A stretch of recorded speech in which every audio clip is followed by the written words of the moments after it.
चलिए शुरू करते हैं। राजनीति विज्ञान के जो लेक्चर्स हैं राजनीति विज्ञान के क्या लेक्चर हैं। मैंने आपको एक लेक्चर पढ़ाया था राजनीति विज्ञान का, जिसमें मैंने आपको राजनीति विज्ञान से संबंधित इंट्रोडक्शन दिया था। तो उसी में आगे बढ़ते हैं। तो यूपी जो पीजीटी है, यूपी पीजीटी के लिए, टीजीटी के लिए, या फिर आप नेट जीआरएफ की तैयारी कर रहे हैं, नेट जीआरएफ की तैयारी कर रहे हैं, या फिर यूपीएससी ऑप्शनल के लिए पढ़ रहे हैं, तो आप ये वीडियो आपके लिए बहुत महत्वपूर्ण हो सकते हैं। पीसीएस ऑप्शनल के लिए पढ़ रहे हैं, या फिर स्टेट की ऐसी परीक्षाओं की तैयारी कर रहे हैं जहाँ राजनीति विज्ञान से संबंधित प्रश्न आते हैं, तो आप उनको देख सकते हैं। तो राजनीति के प्रति प्रमुख दृष्टिकोण क्या है, इस पर हम चर्चा करने वाले हैं। राजनीति विज्ञान जो होती है, राजनीति विज्ञान के प्रमुख दृष्टिकोण पर बात कर रहे हैं। तो राजनीति विज्ञान के राजनीति विज्ञान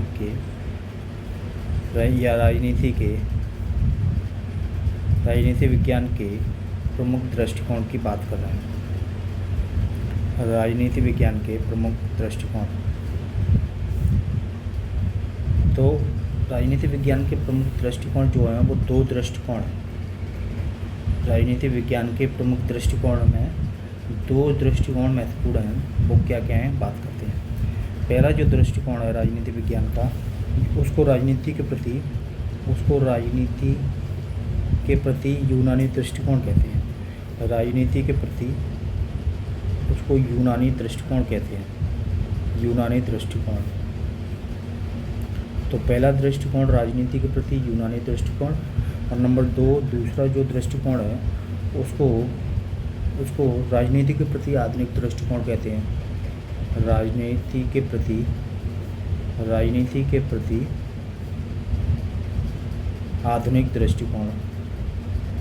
ठीक है, इस तरीके से ये आधुनिक दृष्टिकोण। तो इस तरीके से ये दो दृष्टिकोण होते हैं राजनीति विज्ञान को समझने के लिए। तो अभी एक एक करके इन पर हम लोग डिस्कस करेंगे कि राजनीति के प्रति जो दृष्टिकोण है वो यूनानी दृष्टिकोण क्या है और राजनीति के प्रति आधुनिक दृष्टिकोण क्या है। तो नंबर एक पर बात करते हैं। नंबर एक की, तो जैसे नंबर एक की बात करते हैं। नंबर एक, यूनानी दृष्टिकोण क्या कहता है, इस पर हम बात करने वाले हैं। ठीक है, तो यूनानी दृष्टिकोण में सबसे पहली बात यह है कि इसमें यूनानी जो होता है, इसमें यूनानी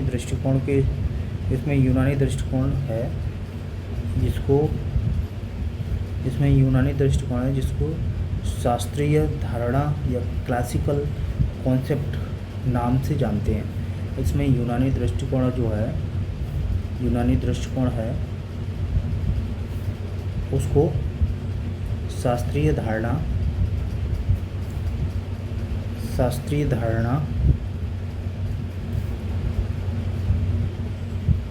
या क्लासिकल कॉन्सेप्ट की बात कहते हैं, या क्लासिकल कॉन्सेप्ट के नाम से इसको जानते हैं। यूनानी दृष्टिकोण को क्लासिकल कॉन्सेप्ट के नाम से जानते हैं। यूनानी दृष्टिकोण को इसमें क्या होता है, जाना जाता है। ठीक है, इसमें क्या होता है कि आज भी राजनीति को समझने के लिए आधार मानी जाती है। तो राजनीति को समझने के लिए ये आधार मानी जाती है। यूनानी दृष्टिकोण या क्लासिकल कॉन्सेप्ट पॉलिटिक्स का राजनीति को समझने के लिए ये आधार मानी जाती है। अगर राजनीति विज्ञान को समझना है तो आपको यूनानी दृष्टिकोण को समझना होगा। समझने के लिए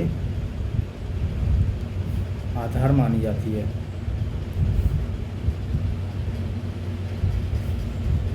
पहली बात, तो राजनीतिक विज्ञान को यदि समझना है तो दो दृष्टिकोण समझने पड़ेंगे।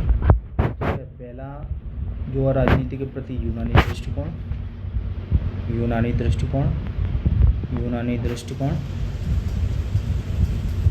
और दूसरा जो है उसको आधुनिक दृष्टिकोण कहते हैं। आधुनिक दृष्टिकोण। तो ये राजनीति विज्ञान को समझने के लिए दो दृष्टिकोण माने गए हैं। तो जो पहला है, जिसको शास्त्रीय धारणा या क्लासिकल कॉन्सेप्ट के नाम से जानते हैं, आज भी राजनीति को समझने के लिए महत्वपूर्ण है। राजनीति को समझना है तो क्लासिकल कॉन्सेप्ट को समझना होगा। को समझने के लिए इस क्लासिकल कॉन्सेप्ट की आवश्यकता होती है। साथ ही 16वीं सदी से लेकर 20वीं सदी तक और विशेषतः दो महायुद्धों के बाद विद्वानों ने तो अपने चिंतन और विश्लेषण के माध्यम से काया पलट कर दी। और 16वीं सदी के बाद और दो महायुद्ध हुए, उसके बाद दो महायुद्धों के बाद राजनीति को जो पढ़ने वालों ने और इसके विश्लेषण के लिए इसकी काया पलट के रख दी कि किस तरीके से इसका विश्लेषण हुआ राजनीति विज्ञान का। दो महायुद्धों के बाद किस तरीके से विश्व राजनीति में परिवर्तन आए, विश्व राजनीति में नई नई अवधारणाओं का जन्म हुआ, किस तरीके से राजनीतिज्ञ सिद्धांतों का प्रयोग करते हैं। ये दो महायुद्धों में बात हुई। महायुद्धों में बात नहीं हुई। महायुद्धों के बाद जो राजनीति उत्पन्न हुई और 16वीं शताब्दी के बाद जो विश्व राजनीति है उसमें क्या परिवर्तन आए, तो उनमें बहुत से लोगों ने इस पर विश्लेषण और चिंतन और मनन किया और राजनीति विज्ञान की सारी अवधारणाओं को ही उन्होंने नए सिरे से बुनना शुरू कर दिया। तो ये राजनीति विज्ञान की अवधारणा है। तो आगे हम इसको देखते हैं कि राजनीति विज्ञान की और क्या क्या अवधारणाएं हैं, इस पर हम चर्चा करते हैं। जैसे यूनानी दृष्टिकोण के बारे में ही जानते हैं। ग्रीक और एक और नाम से भी वैसे इसको कह सकते हैं, ग्रीक व्यू ऑफ पॉलिटिक्स के नाम से भी इसको जान सकते हैं। तो जैसे और भी नाम है इसका, ग्रीक व्यू ऑफ पॉलिटिक्स, जिसको कह सकते हैं कि राजनीति की शास्त्रीय धारणा कहते हैं। राजनीति की शास्त्रीय धारणा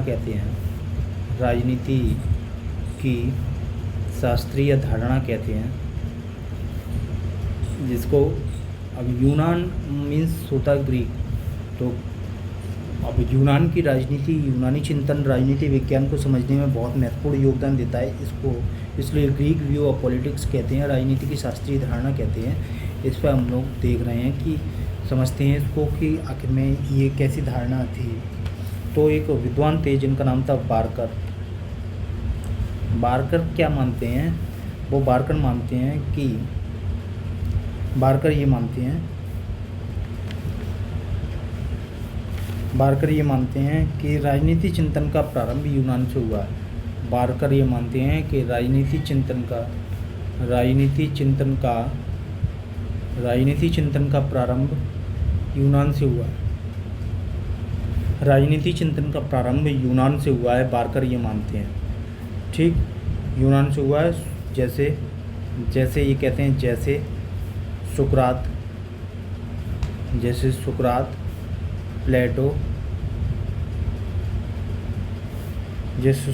प्लेटो और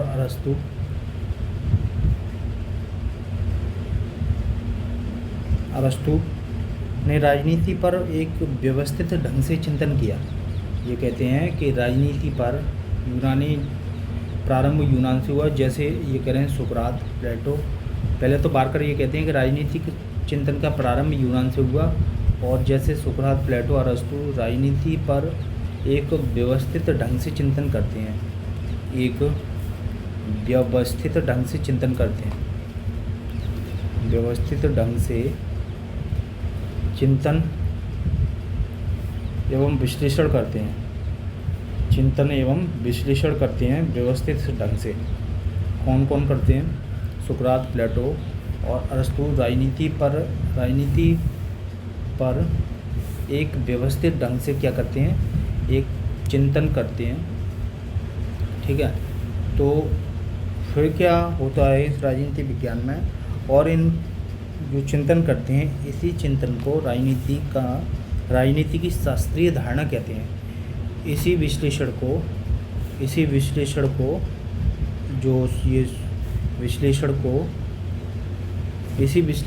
राजनीति विज्ञान का राजनीति विज्ञान की, इसी विश्लेषण को राजनीति विज्ञान की क्लासिकल या राजनीति की शास्त्रीय धारणा कहते हैं। शास्त्रीय धारणा कहते हैं इसी को, जो इन्होंने ये चिंतन और विश्लेषण किया शास्त्रीय, इसी को विज्ञान, राजनीति विज्ञान की शास्त्रीय धारणा का नाम दिया जाता है। धारणा का नाम दिया जाता है। पहली बात, इसी को क्लासिकल कॉन्सेप्ट कहते हैं, क्लासिकल व्यू ऑफ पॉलिटिक्स कहते हैं, या ग्रीक व्यू ऑफ पॉलिटिक्स कहते हैं। तो इसी को नाम दिया जाता है। अब ये नहीं माना जाए कि यूनान से अतिरिक्त कहीं पर भी राजनीति विज्ञान में चिंतन नहीं हुआ, ये नहीं माना जाना चाहिए, बल्कि भारत में भी राजनीति विज्ञान पर चिंतन हुआ। और ये नहीं कह सकते कि यूनान के अतिरिक्त कहीं पर भी राजनीति विज्ञान का यूनान के अतिरिक्त राजनीति विज्ञान पर कहीं चिंतन नहीं हुआ, ये नहीं कह सकते। राजनीति विज्ञान पर कहीं पर भी चिंतन नहीं हुआ ऐसा नहीं कह सकते। भारत में भी कहीं चिंतन नहीं हुआ ऐसा नहीं कहा जा सकता। चिंतन नहीं हुआ ऐसा नहीं बोला जा सकता। क्यों बोला जा सकता? क्योंकि भारत में भी इस तरीके के चिंतन हुए, जैसे मनु और शुक्र, कौटिल्य, इसी श्रेणी के, इसी युग के चिंतक थे, भारतीय चिंतक थे। ये भारतीय चिंतक थे जिन्होंने राजनीति विज्ञान पर अपने विचारों को दिया। ये चिंतक थे जिन्होंने राजनीति पर अपने थॉट्स को, अपने विचारों को प्रतिपादित किया। ठीक है, ये भी उसी परंपरा के माने जाते हैं और उसी परंपरा में रखे जाते हैं। लेकिन प्लेटो और अरस्तु की एक महत्वपूर्ण बात ये है, प्लेटो और अरस्तु की महत्वपूर्ण बात ये है, जो प्लेटो और अरस्तु हैं, प्लेटो एवं अरस्तु की महत्वपूर्ण बात ये है कि उन्होंने क्या किया कि उनके चिंतन की एक महत्वपूर्ण बात यह है कि वे राजनीति को मानव जीवन के लिए, इनकी चिंतन की एक महत्वपूर्ण बात यह है कि वो चिंतन की एक महत्वपूर्ण बात है, इसलिए इनको और ज़्यादा इस शास्त्रीय धारणा में इनको प्राथमिकता दी जाती है। चिंतन की एक, या कह सकते हैं ये विशेषता है कि क्या विशेषता है, वो ये मानते हैं, इस एक चिंतन की ये महत्वपूर्ण बात है कि वे राजनीति को मानव जीवन के लिए सर्वाधिक उपयोगी मानते हैं। ये दोनों जो है वो राजनीति को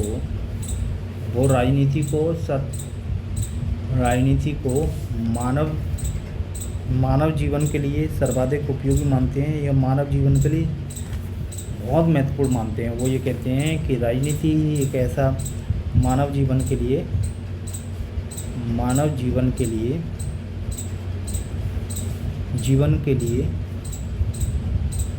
सर्वाधिक उपयोगी मानते हैं,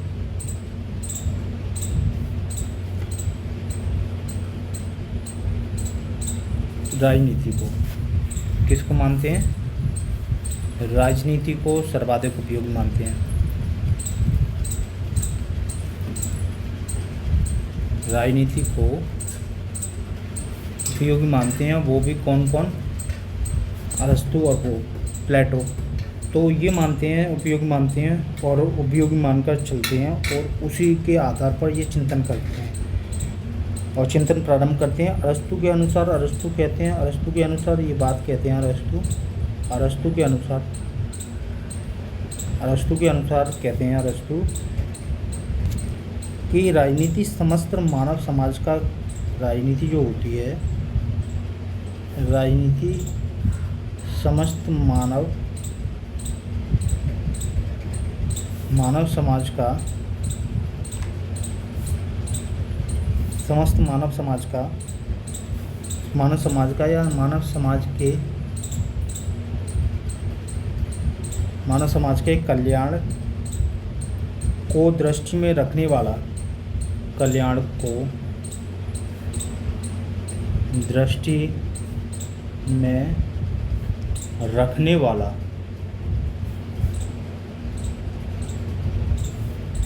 वाला शास्त्र या सर्वोच्च विज्ञान है। शास्त्र या सर्वोच्च विज्ञान है। तो इसको मास्टर साइंस कहते हैं अरस्तु, इसको मास्टर साइंस कहते हैं। Master science. यह अरस्तु का मानना है कि मानव कल्याण के लिए, अरस्तु के अनुसार कहते हैं कि राजनीति समस्त मानव समाज के कल्याण को दृष्टि में रखने वाला शास्त्र है। समस्त मानव समाज के कल्याण को दृष्टि में रखने वाला शास्त्र है। तो अरस्तु मानते हैं समस्त मानव समाज को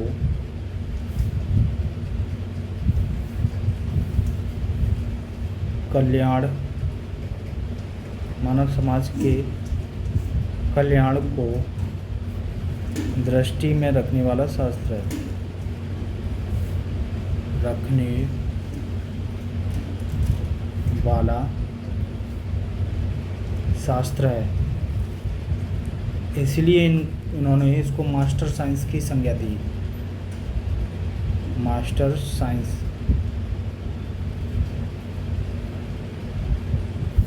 साइंस या सर्वोच्च विज्ञान की संज्ञा दी।